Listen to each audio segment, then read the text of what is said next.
Well, everyone, it's Shane Kanto, your Wasteland reviewer, and I'm here to review Young Rock Season 3. And in this season, we have the frame narrative in this series with Dwayne Johnson living in 2032. He winds up losing the presidential election, trying to figure out what he needs to do, and him and his buddy, Randall Park, wind up being whisked away to this other country to negotiate a trade deal with its president by our president, who really isn't doing a good job. But you know what? He won. And you have that interesting frame narrative, and I think that adds some layers to this particular season that I appreciated about the frame narrative, and there's a little bit more depth there. And trying to tell its own story that's engaging and has stakes, that's a little bit more interesting and layered than just, hey, Dwayne Johnson's running for president.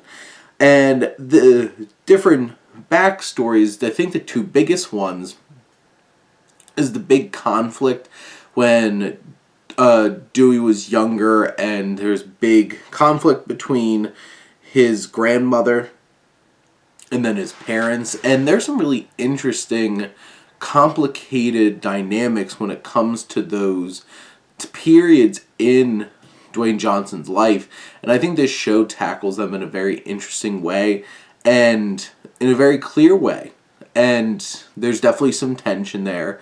There's definitely some unfortunate situations that got in the way.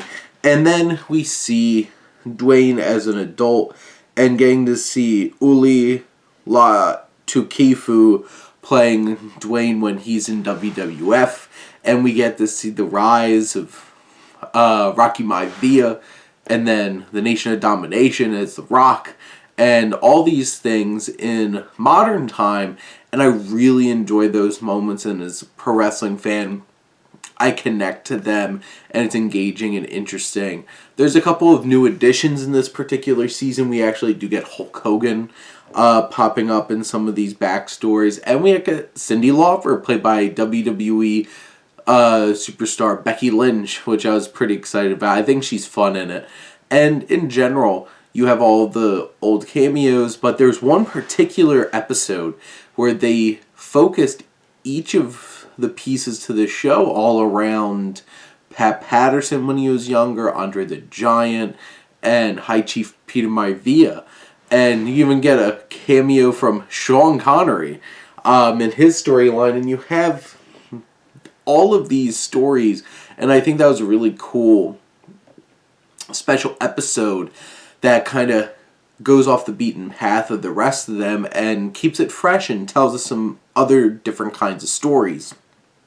And I think this show really is finding its stride, has a lot of emotional depth and deep ideas and themes that it tries to tackle in it, despite the fact that it's really funny and, telling us the story of The Rock. So I do think that this is really growing as a series and really grabbing your attention.